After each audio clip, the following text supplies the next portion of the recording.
महाविकास आघाडीतर्फे बदलापूर येथील संतापजनक घटनेचा राज्यभरात निषेध व्यक्त करत मूक आंदोलन करण्यात आलं। कामठी शहरातील देखील महाविकास आघाडीतर्फे मूक मोर्चा काढून या घटनेचा निषेध करण्यात आला। बदलापूर येथील संतापजनक घटनेचा राज्यभरात निषेध करण्यात येत आहे। उच्च न्यायालयाच्या आदेशानं महाविकास आघाडीतर्फे राज्यभरात मूक आंदोलन करण्यात आलं। कामठी शहरातही याचे पडसाद उमटले। महाविकास आघाडी नेत्यांच्या नेतृत्वात मूक मोर्चा काढण्यात आला।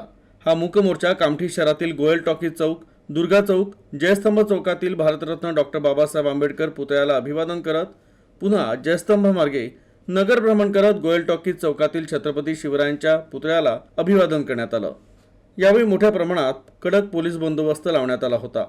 तर या मूक मोर्चात नागपूर जिल्हा परिषदेचे माजी अध्यक्ष सुरेश भोयर, जिल्हा परिषद सदस्य दिनेश ढोले, शिवसेना उद्धव बाळासाहेब ठाकरे गटाचे नागपूर जिल्हा संघटक राधेश्याम हटवार यांची उपस्थिती होती।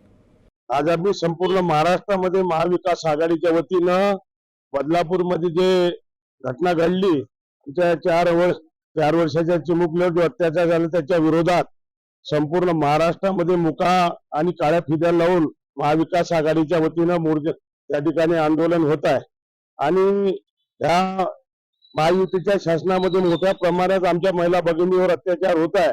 त्यांच्या विरोधात सन्माननीय उद्धवजी ठाकरे साहेब, सन्माननीय शरदराव पवार साहेब, सन्माननीय नानाभाऊ पटोले यांच्या नेतृत्वात संपूर्ण महाराष्ट्रामध्ये आज मुकाम मोर्चा त्या ठिकाणी होत आहे। आणि म्हणून आम्ही या चिमुकलीवर अत्याचार झाला त्याचा निषेध म्हणून आम्ही या महायुती सरकारचा त्या ठिकाणी निषेध नोंदवत आहे। आणि आमची मागणी आहे की आमच्या महिला भगिनींना त्या ठिकाणी न्याय मिळाला पाहिजे।